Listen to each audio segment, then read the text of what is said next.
Erev Tov Rabotai, we are continuing with our Mishna Yomi, Masechet Yevamot. We are up to Perek Yud Gimel, Mishnah Chet.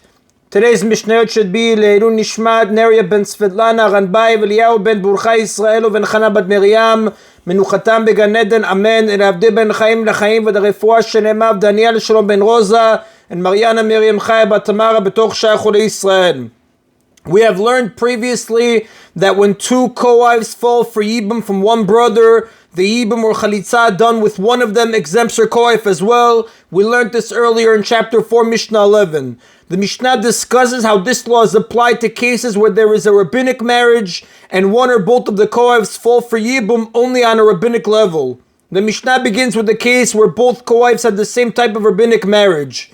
Mi shaya nasui lishtei yitomot ktanot. If a man was married to two underage orphan girls, the Rav explains they are not related to each other. Both were married off by their mothers or brothers, so that both of them have only rabbinic marriages. Vamet, and he died without children, so that both girls now fall to his brother for Yibum. Biatah o chalitzatah shel echad men poteret saratah. The cohabitation or chalitza of one of the wives with the avam exempts her co-wife from Yibum chalitza and frees her to remarry without first receiving one of these herself.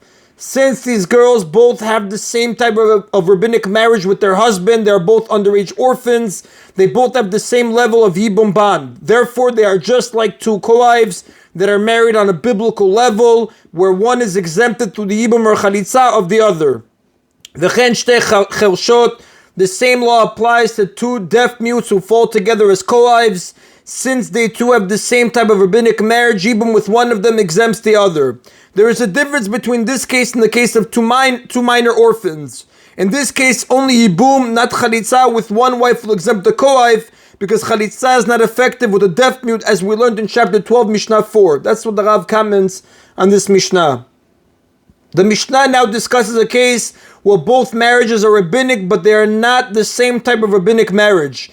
Kitana v'chereshet, if one of the co-wives is an underage orphan and the other is a deaf mute, so that both of their marriages are rabbinic, but they are not both the same type of rabbinic marriage, and biyat achat men poteret sarata, then cohabitation with one of them does not exempt her co-wife. Since in this case, their rabbinic marriages are not the same type, it is possible that one of them had a legally stronger marriage than the other, and she therefore has a stronger Yibum obligation than her co-wife. Therefore, the Yibum done with one does not exempt the other.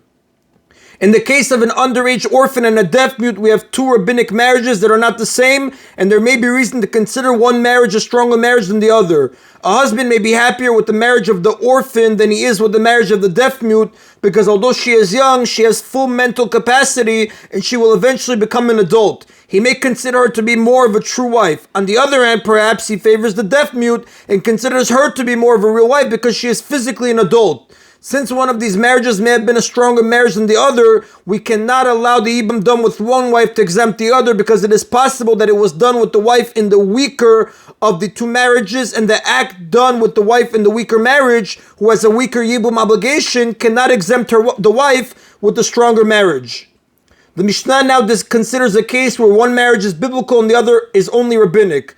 Pikachat v'chereshet, if one of the co-wives is a normal woman whose marriage is a biblical marriage, and the other is a deaf mute who has only a rabbinic marriage, biat hapikachat poteret et hachereshet, then cohabitation or chalitza, the commentaries add, with the normal wife, which is a yibum on the biblical level, exempts the deaf mute wife whose yibum ban is only rabbinic.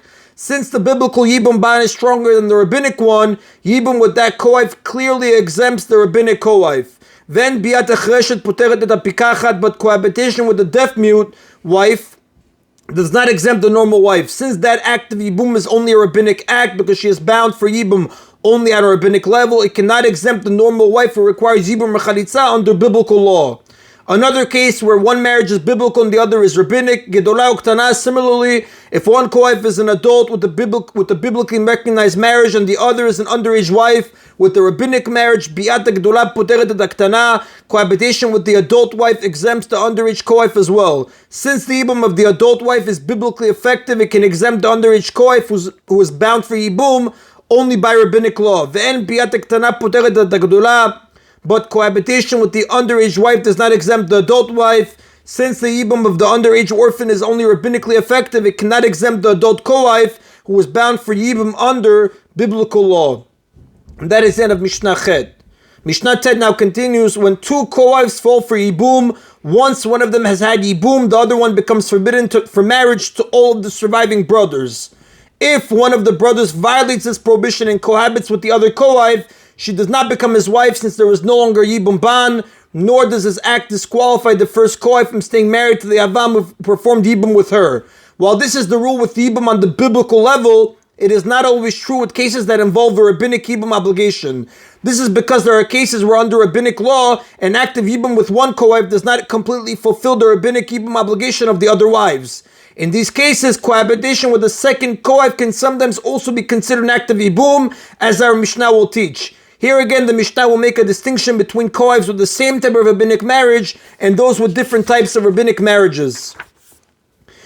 The Mishnah begins, Mi shaya nasui lishtei yitomot ktanot vamet. A man was married to two underage orphan girls and he died without children, so that these two girls now fall to his brothers for Yibum. By Yavam ala Rishona, if the Yavam cohabited with one of these girls, thereby discharging the Yibum obligation for both girls, the first one became his wife, while the second one was free to remarry. The Chazaru ba'al hashniya, and then he cohabited with the second one, or sheba'achiv al hashniya, or his brother then cohabited with the second one. Lo pasal et Rishona, he did not disqualify the first one from remaining married to the Yavam.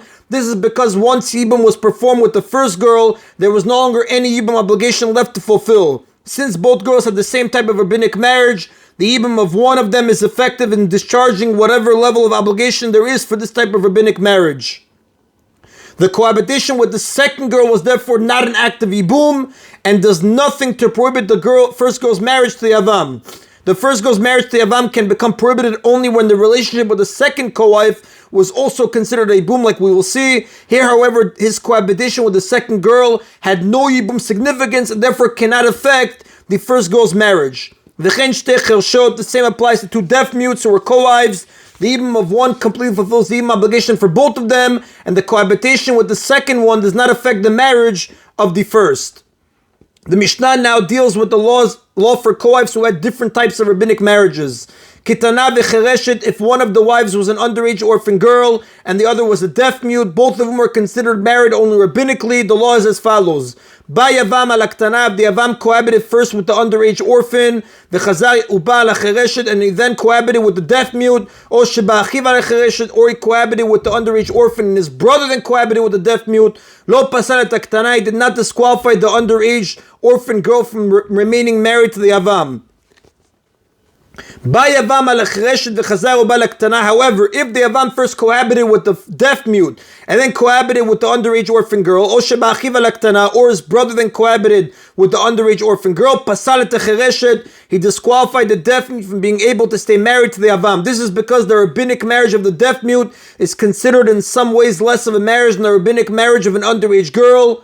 The commentators explain when the rabbis instituted marriages for a deaf mute and for an orphan girl, they decreed different levels of marriage for each of them. In the case of the deaf mute, they decreed that it should be treated as a partial marriage, while in the case of the orphan girl, they decreed that the marriage should be considered a possible complete marriage. Therefore, while both of them are proper rabbinic marriages, they are treated differently in law. Since the underage girl will eventually grow up and be able to have a full marriage with her husband on the biblical level, her marriage even as a child can be seen on the rabbinic level as a complete marriage. On the other hand, her marriage is questionable because until she reaches adulthood, she can refuse her husband through mi'un and erase the marriage retroactively. Therefore, it is viewed only as a possible marriage. The opposite is true in the case of a deaf mute. She will never be able to have a full biblical marriage. Therefore, although the rabbis recognize her marriage because they want her to be cared for and protected from abuse, her marriage is considered only a partial marriage. On the other hand, a deaf mute cannot refuse her husband through mi'un, therefore her partial marriage is considered definite. As a result, the Yibum of the deaf mute does not completely discharge the stronger Yibum ban of the underage girl. The orphan's marriage is treated as a possible complete marriage, so according to the possibility that it is a marriage, it is a stronger marriage than the deaf mute's. The Yibum ban that results from that marriage is therefore also stronger and cannot be fully discharged to the Yibum of a wife who was only partially married. This means that even after the Yibum of the deaf mute, part of the underage girl's ban remains in effect. Because of this, when the Avam or one of his brothers later cohabits with the orphan girl, that act is also considered an act of Yibum, and this results in both co-wives having been married in Yibum, which forbids each other. Like we learned previously, The living brothers may only build one house of their deceased brother, meaning they may only marry one of his wives, not two. Since they cannot be married to two of his wives, when they end up doing so, both must be divorced. The Yavam must therefore divorce the deaf mute. The orphan girl must also be given a get because of the possibility that her yibum did take effect. When the orphan girl has yibum first, we do not have this problem. Like we explained, her marriage is viewed as a possible complete marriage. According to that possibility, her yibum established a complete marriage between her and the Yavam and ended the yibum bond with both wives. His or his brother's cohabitation afterward, the deaf mute, is therefore not considered an act of yibum at all. It was simply a forbidden act with the woman who was not a yevamah. On the other hand, according to the possibility that the orphan's girl marriage was not a complete marriage, then it was not a marriage at all. In this case, she was never really married to the brother who died, and there is no reason why she cannot marry his brother now in a regular marriage. Either way then, if the underage girl had yibum first, she is now permitted to remain married to him. She is either his full wife to yibum or his full wife to a regular marriage. The deaf mute's cohabitation had no effect upon her. And that is the Rabotai of today's Mishna Yomi. Baruch Adonai Leolam. Amen v'amen.